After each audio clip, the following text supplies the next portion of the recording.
I'm going to be taking you through an employee experience sort of presentation and journey, and giving you sort of a view from a game designer or gamification designer within the business. There's been a few presentations based on individuals that are coming in as consultants. And my view is to give you sort of my perception of designing within the business. So, next slide. Hopefully, I can just move this on. Okay, so while we're trying to figure that out, just Betty, you're still there? Yep. So it's loaded on yours. Yes, I'm still here. Great stuff. I see it's loaded on your side. Ah, there we go. It's changed. Okay. So Fabian, if you're struggling to move your slides along, just say next slide, please, and I'll do it for you in the background. Great stuff. So automated presentation, awesome. So I'm going to give you a background on my history, where sort of how did I get into gamification, touch on one of my first projects that I got involved in, and the first one that I helped design and create. So that's my little baby. And then going to my current company at the moment, looking at a learning solution, and then demystifying gamification. How do we gamify that? And then also looking at the framework. So looking at the frameworks that we've implemented as a business to start implementing gamified solutions, and then also looking at some of the frameworks that I've adopted along the way that has helped me to develop some solutions. And then lastly, if you looked at the synopsis of my sort of presentation today, you would have seen the future's bright. So I'm going to be giving you the future that I'm busy working on at the moment. So next slide, please, Betty. And it takes a little while. So while that slide is busy loading, I will sort of start giving you the what's happening with the next. Okay, there we go. Perfect. So there we go. I've worked in incentives for approximately 10 years. There's been a bit of a crossover between incentives and gamification, helping to manage solutions, develop solutions. I think that's when it started, that there's this hint that I might be moving into this direction, is that I loved formula design. I loved looking at formulas and looking at how these formulas impact users based on the solutions that we've designed. And then also looking at the rule management. How is that formula sustainable, and the effects of it on the users? Is it driving behavior change? Then from a gamification perspective, again, about 6 years, so there's been a bit of a blend between the two.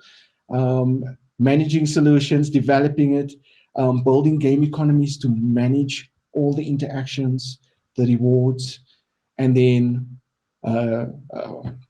potentially the system architecture, looking at how this needs to be put together, especially around the game engines. And then lastly, probably my favorite portion of what I do is the narrative design. It's creating this storyline, this narrative that sort of intrigues individuals, that gets them engaged, that puts the solution into perspective. Then obviously the company that I worked for many years, Achievement Awards Group, you'll see some of my colleagues that presented, ex-colleagues that presented earlier today, and then also working with the Mambo.io solution as well. You can also see that we are in sync, even though we haven't seen each other for a very long time, all wearing black. And then working for First National Bank as well, as mentioned. So I've got a list of clients here that I've worked on before in the past.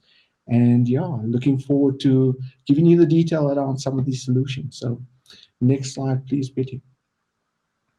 So while that's busy moving over, you can go into the next slide, please. With this very first solution, you would have seen that the team presented earlier was the Awards Kingdom. When looking at the solution, basically I was armed with Octalysis in the one hand and the hero's journey in the other. We managed to design the solution. From my perspective, when designing this for the very first time, I wasn't sure, so we went, and as the team also mentioned earlier on, you go through this phase where you're designing these solutions and you're not quite sure on how this is going to pan out. So we designed this around 200 contact center agents. Generally, contact center agents get measured on 50 different metrics in general, but we had to obviously distill it down. We didn't use all 50 of those metrics. The first phase of this was intrinsic rewards only. Second phase, we managed to include some extrinsic rewards as part of the solution. And essentially, it took us 3 months to design this with connecting into Member.io. I must say that software really helped us in this developing the solution, developing this specific tool that was used on our staff. So just to give you some a very quick oversight on sort of like the outcomes, we managed to see some improvement in engagement. I'll touch on sort of like the stats. And then we improved performance based on the solution, and we changed behavior. And as part of this, we actually started understanding a little bit more about what goes into designing these solutions. Understanding that player types are, I think it was one of the previous sort of presenters that discussed that player types are not just, you're not just one.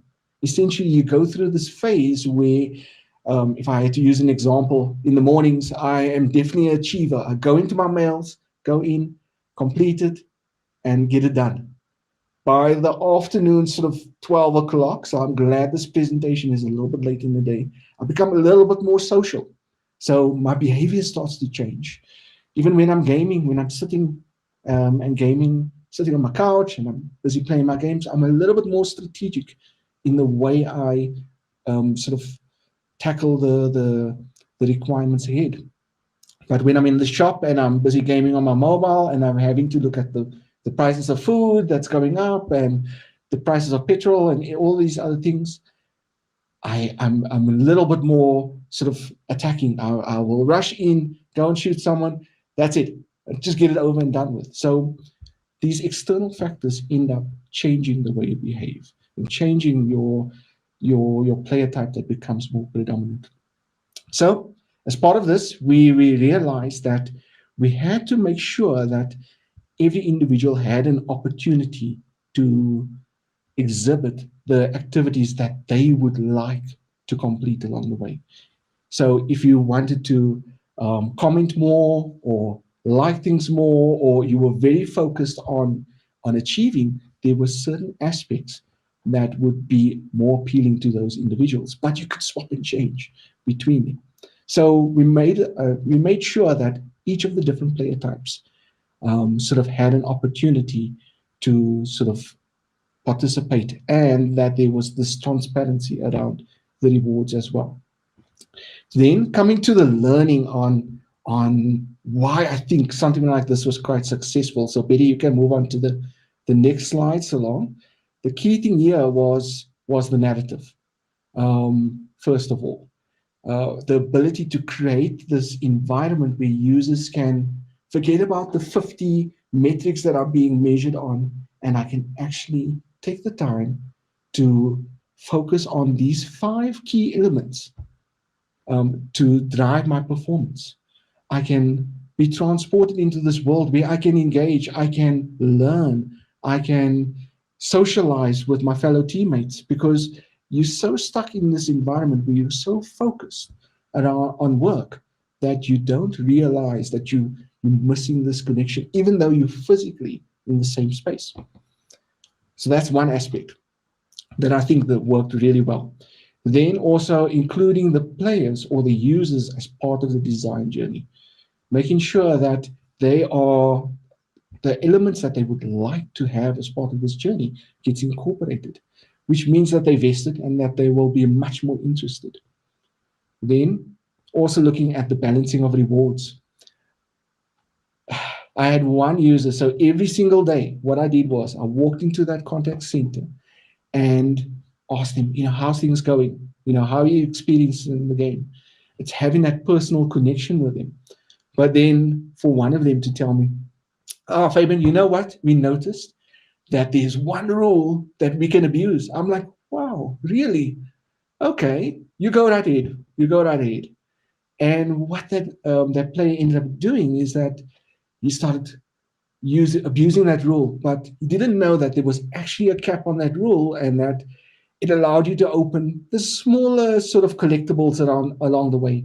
It didn't allow you to open the more predominant collectibles that really made your sort of theme park pop. So anyway, that user, by the way, ended up creating 17,500 records for one day. So it's still this individual thought that they're breaking the system. I sort of encouraged him. He said, go ahead, try. But essentially, there was still this opportunity. There was still that balancing within the rules. Then also making sure, again, that all the player types are covered within the solution. And then also having real-time sort of metrics displayed to these users. For the very first time, an individual could see, am I adding value to my team? Am I changing my team's performance? If I can see that my service levels are dropping, this is my opportunity to jump in and to actively form part of this solution and the change of the service level for my team. So great experience connecting with these individuals, dealing with them every day, seeing how they behave, seeing how they engage. And I think what has really helped to sell it for those individuals is being part of this journey for them. So next slide, Pretty. So just to quickly touch on sort of the reporting side of things. Again, 200 users actively engaged on the solution, 98% engagement. In the first day, 300,000 records generated. And over the first week, 1.9 million records generated. It just took off. We didn't expect users to engage in this way. But again, with this limited framework in my arsenal, part of my toolkit, we were able to achieve this sort of performance within the solution. So next slide, please.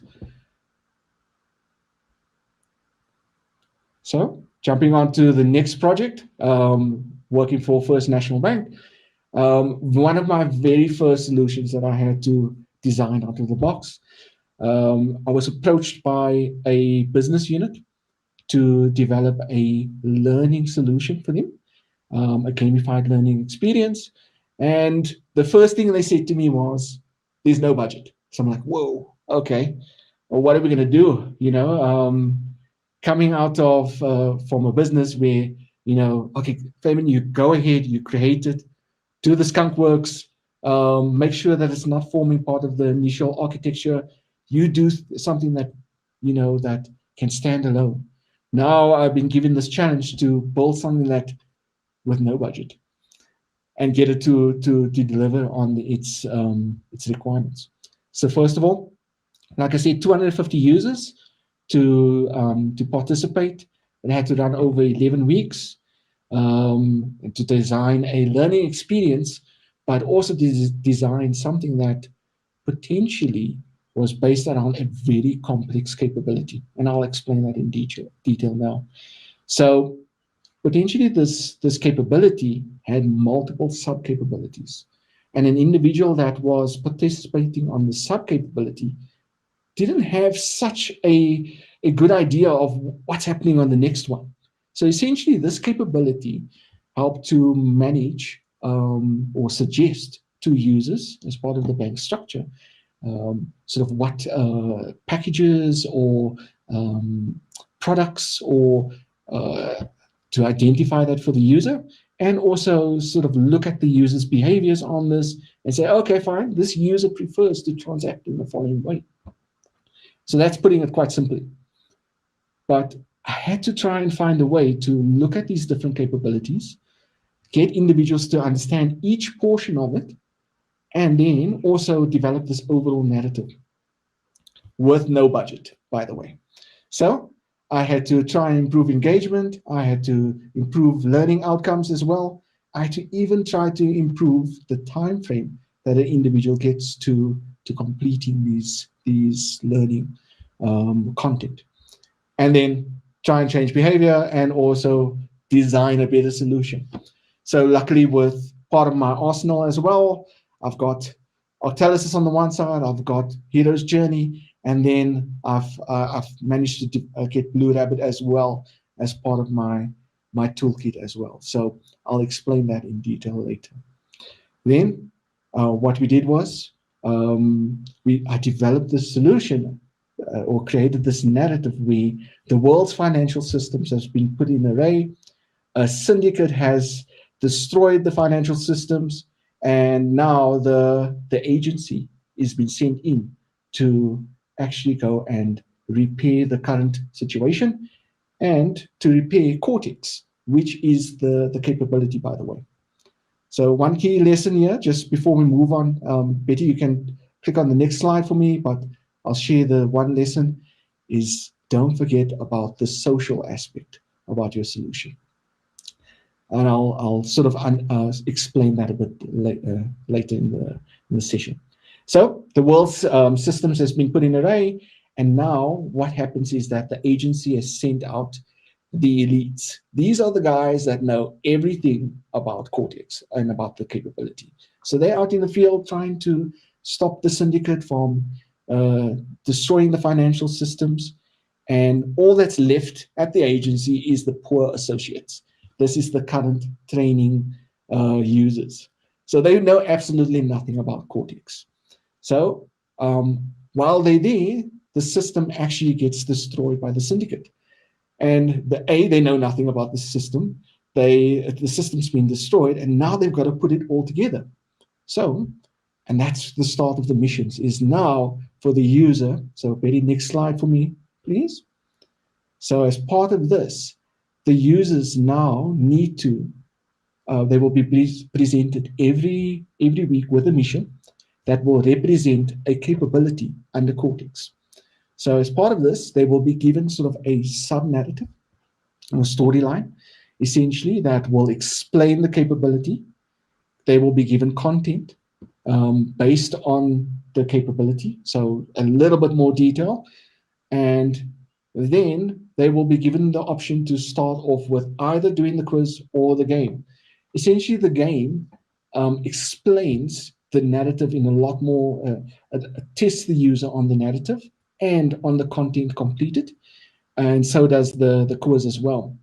But the game is structured in such a way that it represents the capability.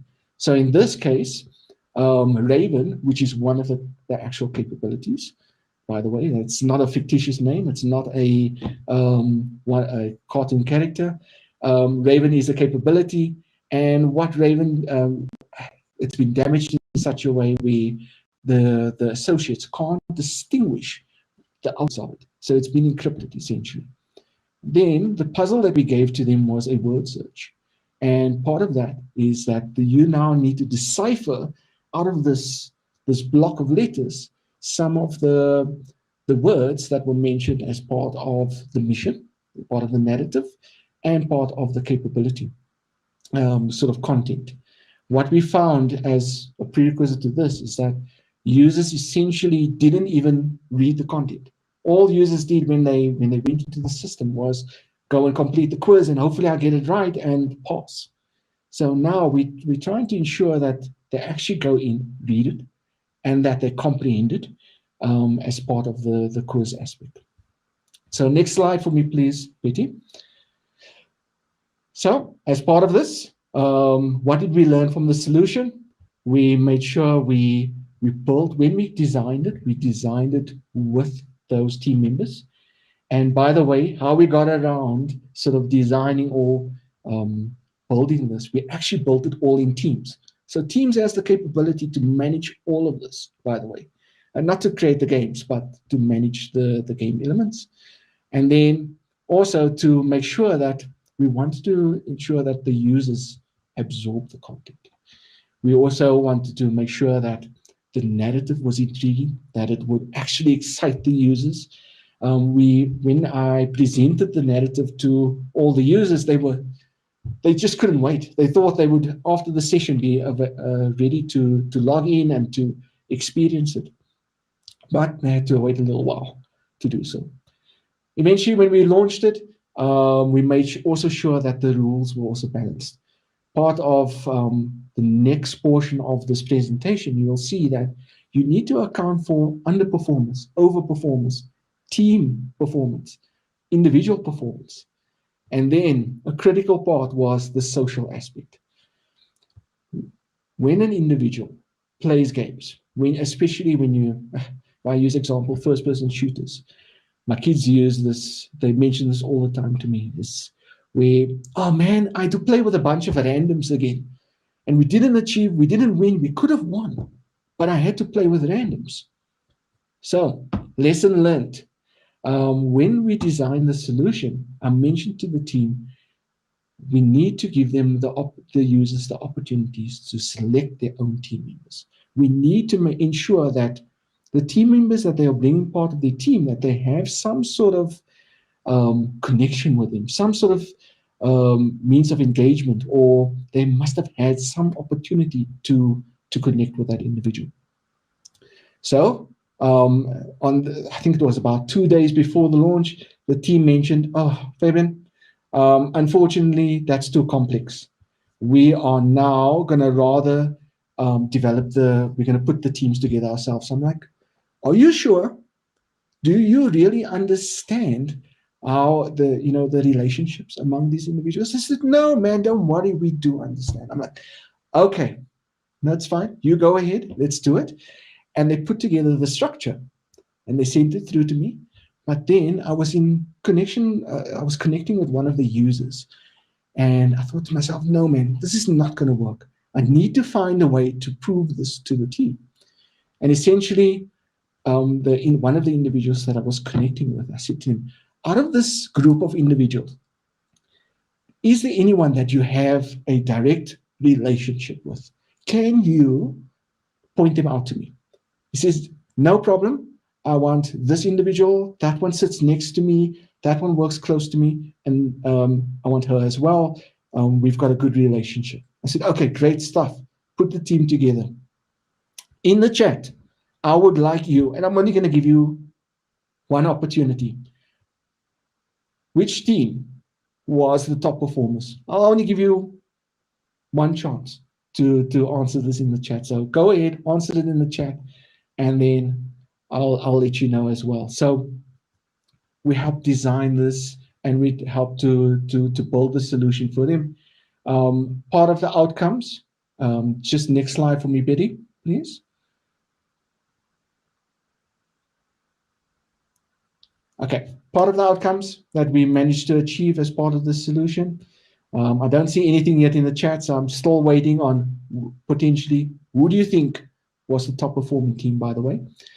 So before this, any individual that was participate or been at the company for 1 year at least, potentially took on average 30 days to complete their training.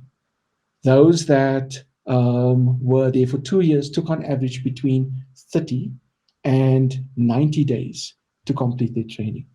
And then they only managed to do an average of 80% as performance based on the completion of those tasks. Then out of this solution, those that had been at the business for 1 year managed to do the training within 3 days of completion. Of it being launched, sorry. Then those that were 2 years there and plus managed to do it within 18 days. And the average performance was 93%. And Olana, well done.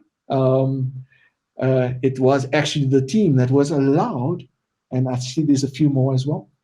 It was actually the team that was allowed to pick their own team members. By far, they were the top performers. One of that team members was the second best individual performer, but overall, they were the top performer by far. There were some individuals, I felt so sorry for them. They were actually crying out on the platform and saying, please, can my team please join? And they would tag in their team members, please engage, be part of this journey. We can win this. And there was no answer. There were some members that said, please, can the syndicate come along and just kidnap my team members so that I can just get other team members? So make sure when you design these solutions that you design them with that team, with that social aspect. Remember that.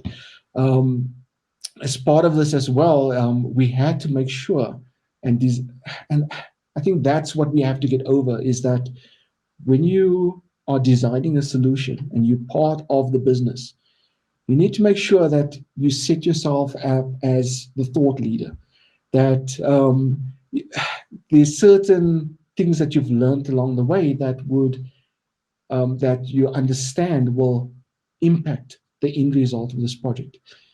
We need to try and make sure that we get these individuals or these senior individuals that are taking part in it to understand some of the metrics or the game elements that are being applied and how it impacts the solution. And something as simple as this made a difference in the way individuals engage. So I will deal with questions afterwards. Thanks, Leon. I won't forget that question. So Betty, on to the next slide. So quickly, before I jump on to the next slide and speak about the next solution. So I think, Leon, let me just address your question right now quickly. So by the way, from a resource perspective, all I needed was myself, essentially.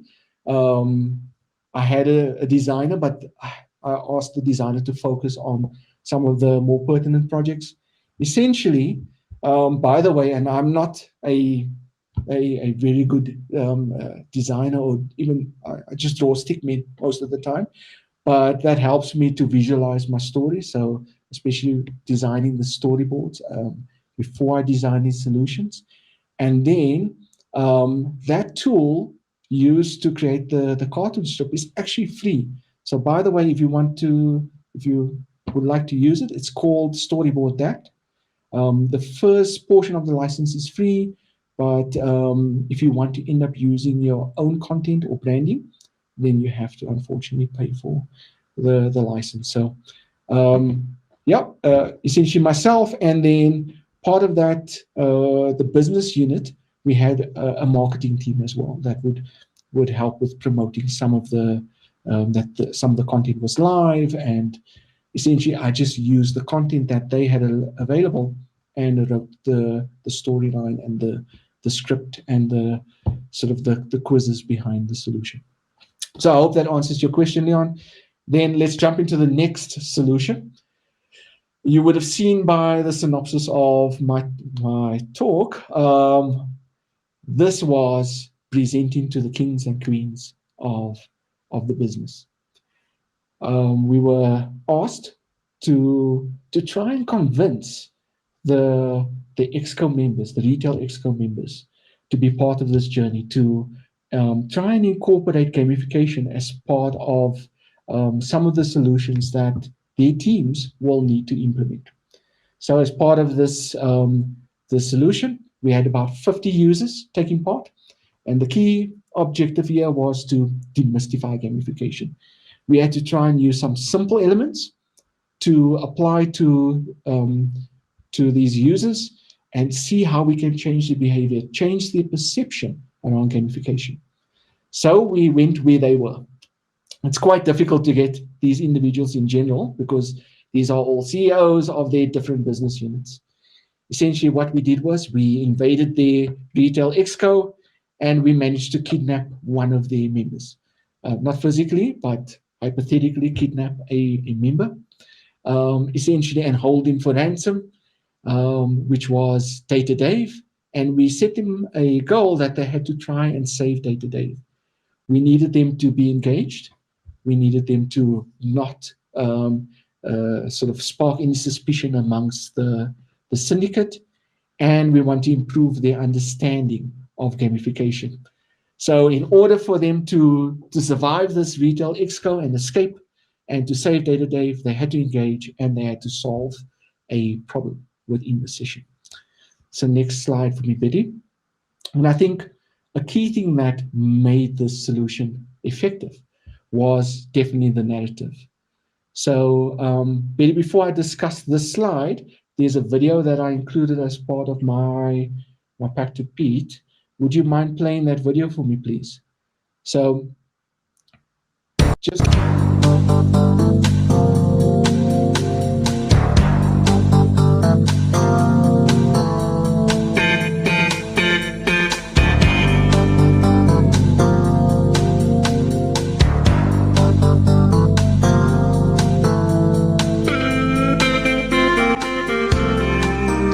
As you know by now, Data Dave is missing. There is only one way to get Data Dave back. First step, find the clues hidden in the presentations. Second step, the golden coins found in the pre-reads will be your indicator. Third step, combine the clues and solve the phrase. Fourthly, a QR code will be provided on MS Teams to submit the phrase, which will pay the ransom. Save Data Dave and retain him as a valuable exco member, or he will be lost forever.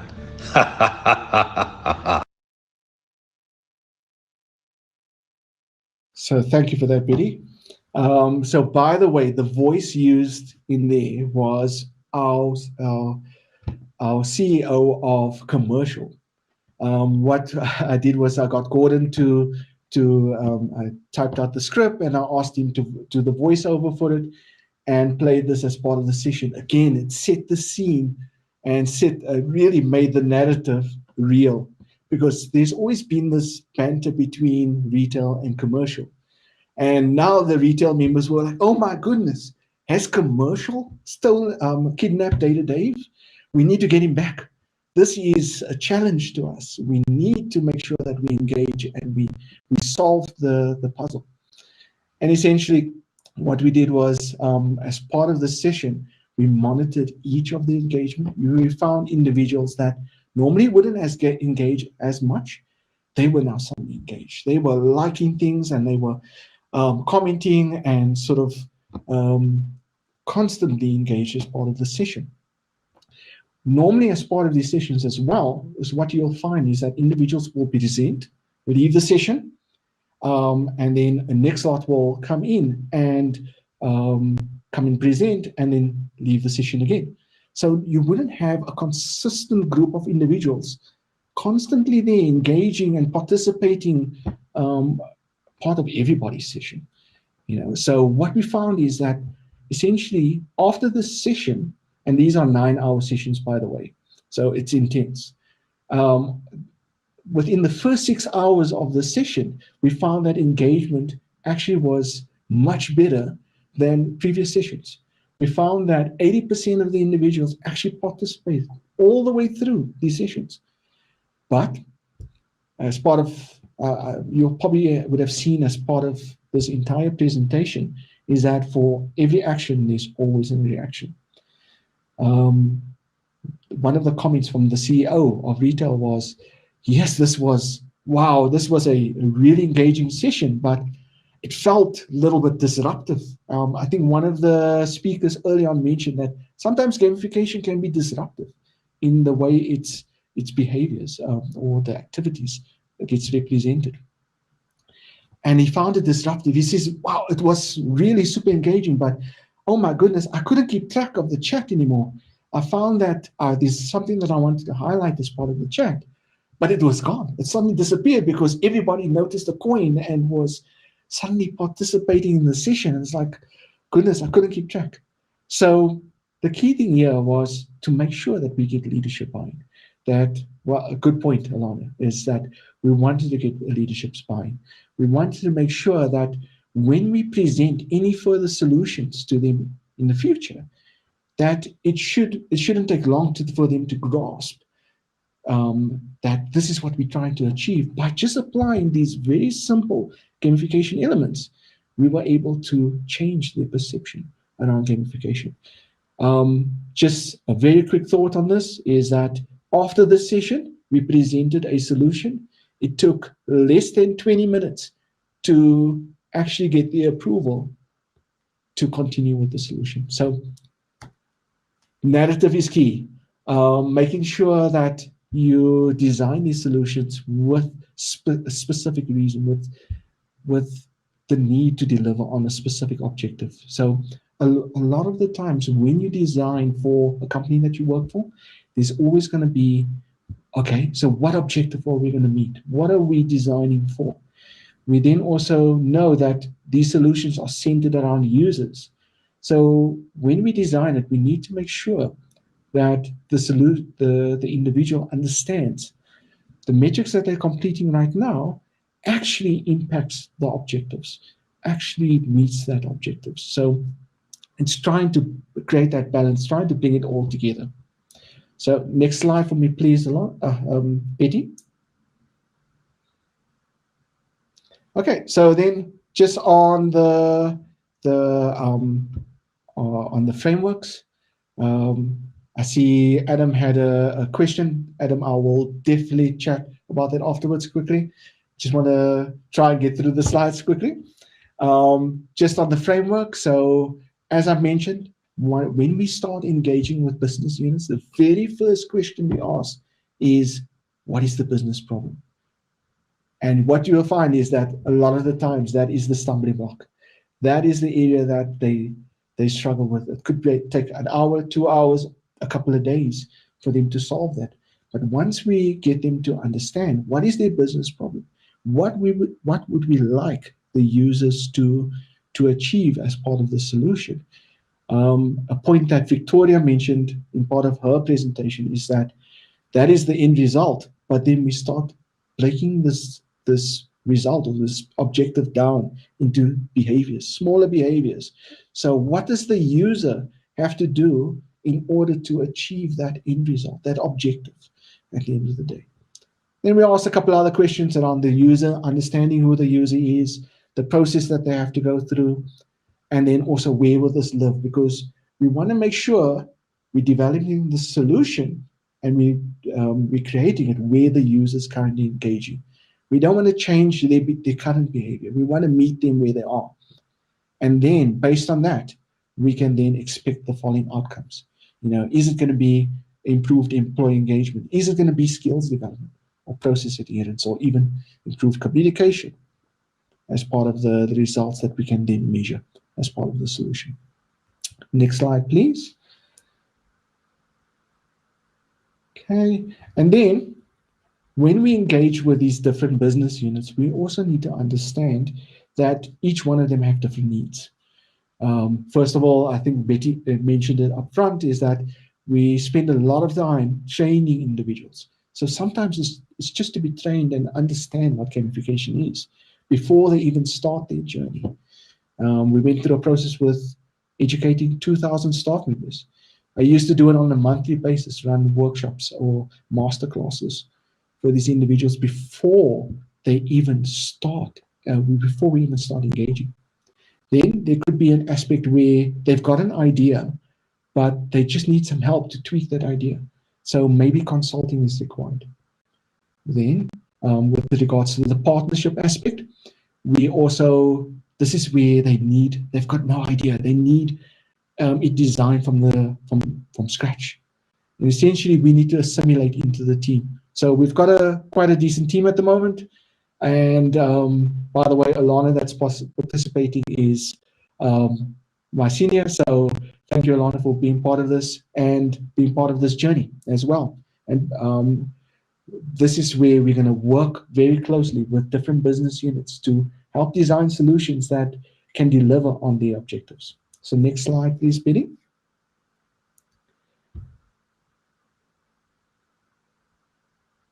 Just waiting on the next one. There we go. Perfect.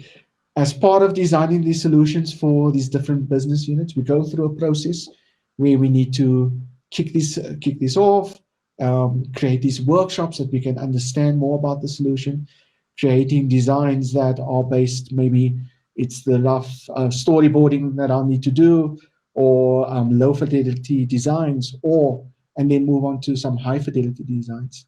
Go through the build process, pilot it for the users to try and get the input, try and see what they think, how we can adjust the sort of the design, and then live as well. And then we also need to manage, change manage them as well. So it could be moving from existing solution to this.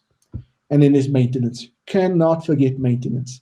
It's so key to ensuring that these solutions run and run well. And then part of my history with incentives, there's always this need to develop moments of truth reporting that I learned with my previous company. There's key points as part of this user's journey that needs to be mapped out and needs to be managed. So registration, onboarding, the communication that's being sent out, how the users are engaging, whether it's individual performance, team performance, underperformance, overperformance, mission completion, rewards, to Adam's point, balancing those rewards, developing these game economies that manage and spread the interactions across the entire journey through the solution, making sure that rewards are released at appropriate periods to sustain engagement rather than just for the user to accrue this aspect of the solution. And then, like I said, maintenance is so key to developing these solutions. Then next slide for me, please, Betty.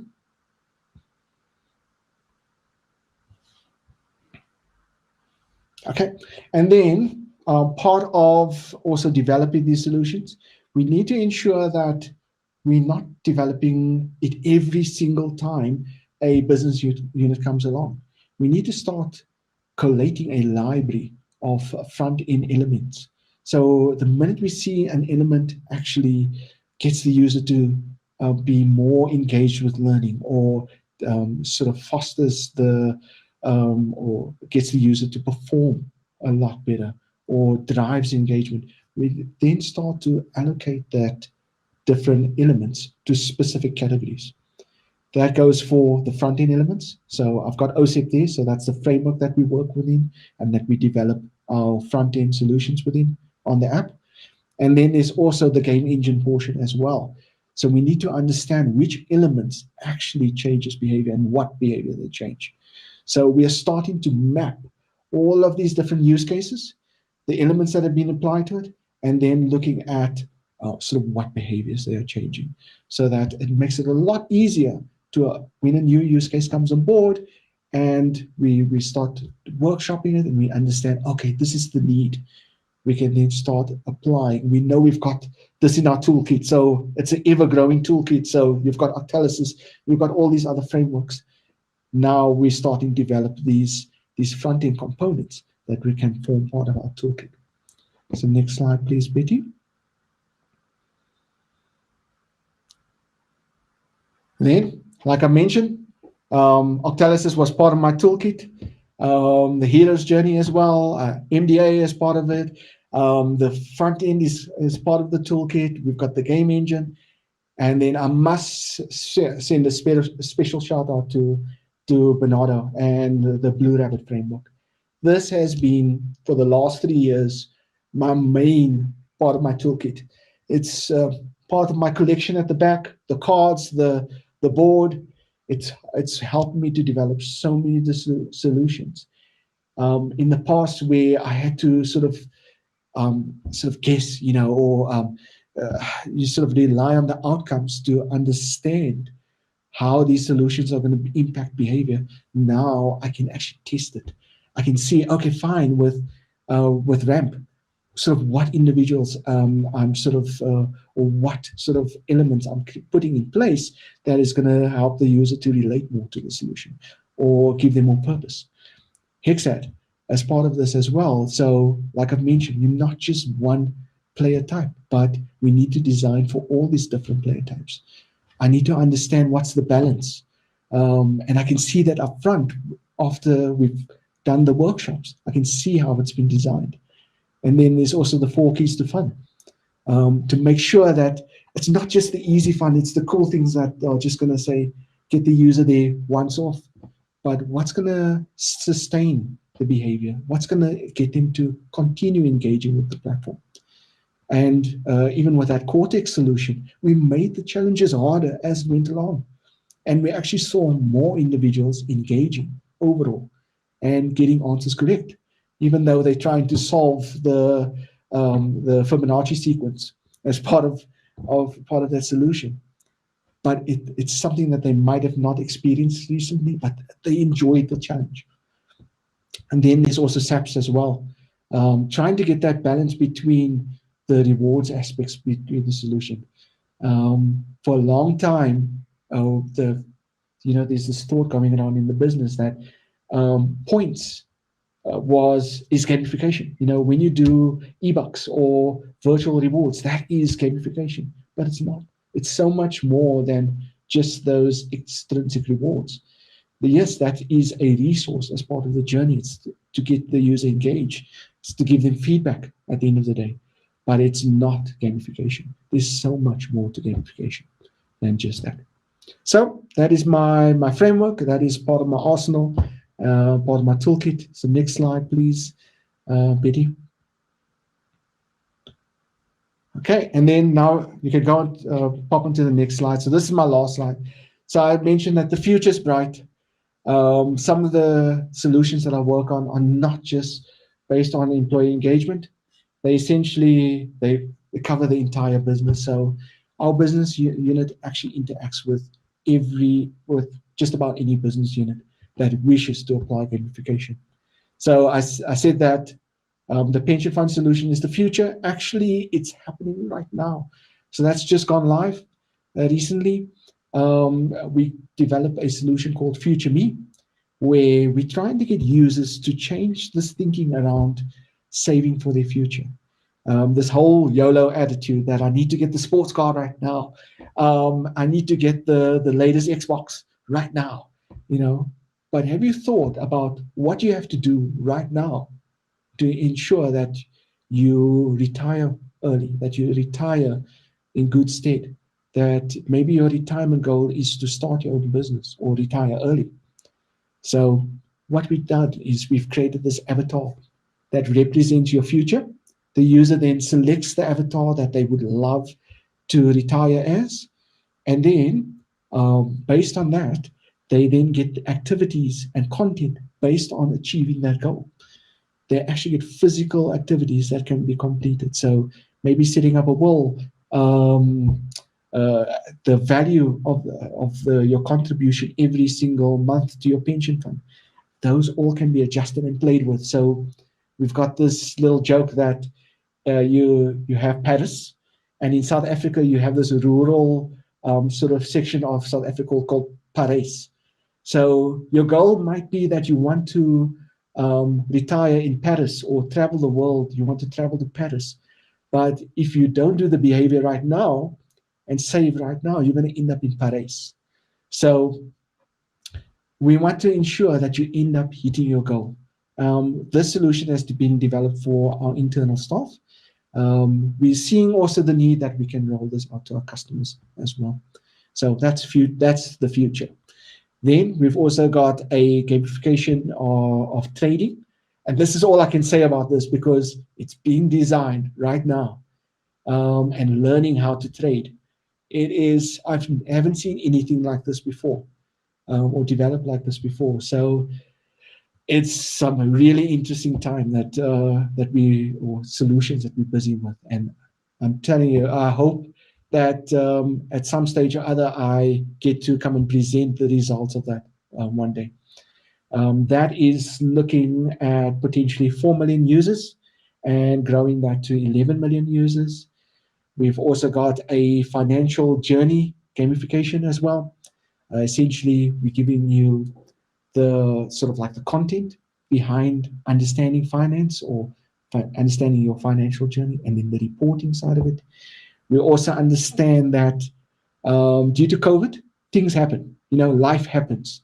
So how can we give you the tools and the skills to be able to navigate where you find yourself currently in your financial journey?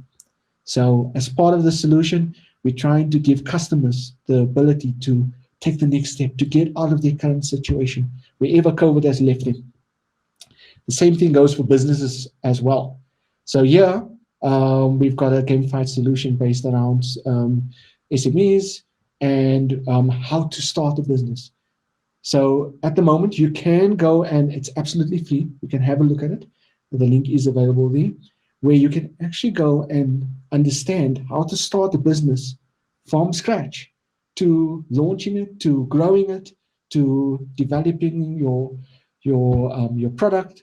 That's that entire business journey is being sort of the learning aspect of it has been built as part of Andaba. And we've gamified that process. But we are working on a phase 2 as well. So the phase 2 of that is going to be, remember that business owners are quite unique. So the businesses are quite unique. You get different types of businesses. They're all at different stages. They are in different sort of markets.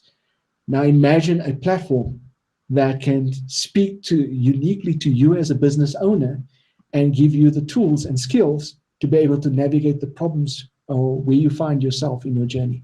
So that's what we're busy building with Vandaba phase 2. So that's it. That's the future. I hope everybody is as excited as I am.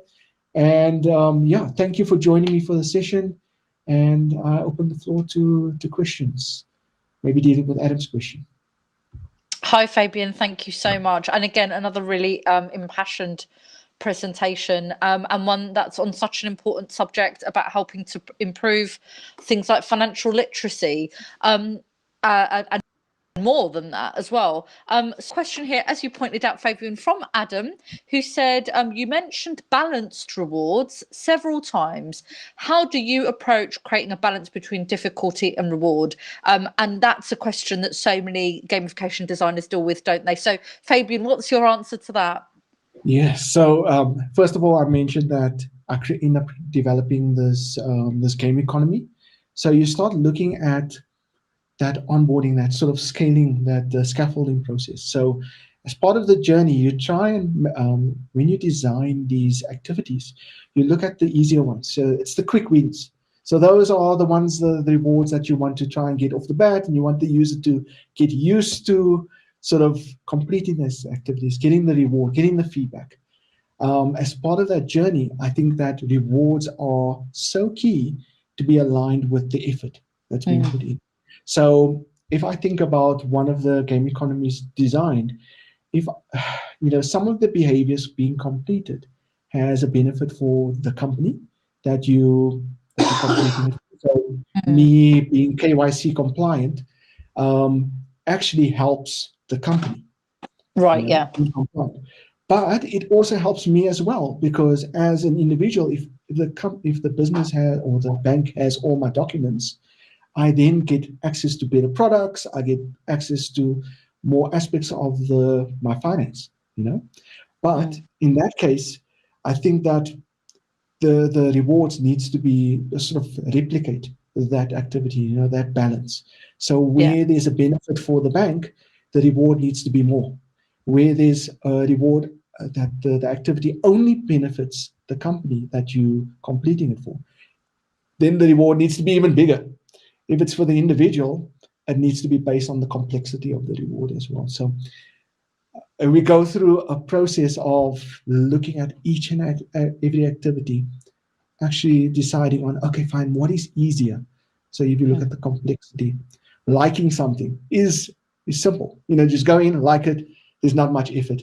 But think about this: commenting, sharing your thoughts, actually taking the time to type out a message is a lot more complex.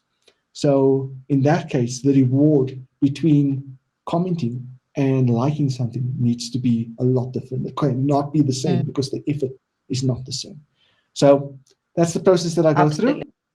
But I hope that answers your question, Adam. Yeah, thanks. Yeah. Participating.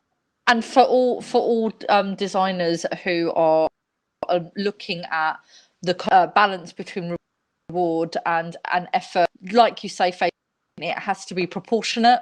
An example that I often give students and professionals that I speak to is, you're playing Candy Crush, which is a game played by so many people, So, they find it really familiar, relevant, and you get the big fair that's normally reserved for the end of the game, but you get that just for finishing a small task at the beginning. Anything else that follows won't feel as big or important. So it's really important to have that balance. Of course, without that balance, we continue to engage and motivate people to continue. Fabian, thank you so much for answering that. Comments here to say, loved your presentation and thanks for sharing your insightful journey. I've got you as well, Fabian, before we wrap up. So controversial. I discourage normally my students when I teach, discourage them from using narratives that have maybe worrying, violent themes. So kidnapping, for example, would be one of those. Now, the narrative obviously worked, but did you find any pushback with using a narrative that might have felt emotionally triggered some way, about somebody kind of been kidnapped and captured and you've got to mill or whatever? I think with the smaller group, it made sense. We didn't get any pushback on that. But when creating these narratives, we've got to look at sort of what are these users used to receiving information about. So especially when something based around financial crime, they're used to these sinister forces. They could be operating in the background. They're trying to scam individuals. So creating narratives that actually helps them to associate with these activities and why they're doing it, and the sort of the impact of that activities, and sort of like the ramifications of that. If I don't do this, oh my goodness, actually a syndicate could actually do something like this. Okay, maybe not kidnap an exco member, but some sort of financial crime could happen if I'm not vigilant enough as part of my processes that I need to adhere to. So I think in other circumstances, maybe I wouldn't have used a narrative in such a way, but in this case, I think it brought across the what we're trying to deliver and what we are trying to get them to achieve, and to try and evoke this behavior in these users to get them to want to change their behavior. If I think about the call center solution, if you think about an individual that's very much stuck in sort of like this office environment, they need an escape. So think about a theme park as an escape. It could have been an island. It could have been a holiday resort. So all of these things allows the user to escape their current situation. So I think you just need to align your narrative very closely and understand your group of individuals that you're trying to get to change their behavior. Thank you, Fabian. And like so many of us, to create a relevant narrative to our storyline, for so many people, especially people new to it, can be really tempting to create a far-fetched narrative because it sounds cool, but to be contextual and relate to the we want to evoke. It has to have a feeling of relevant consequence. Fabian, for that. And thank you so much for your time today and being our final speaker, not just the day, but the conference. So thank you so much. No problem. I've really enjoyed the opportunity. Thank you, Pete. Thank you, Betty.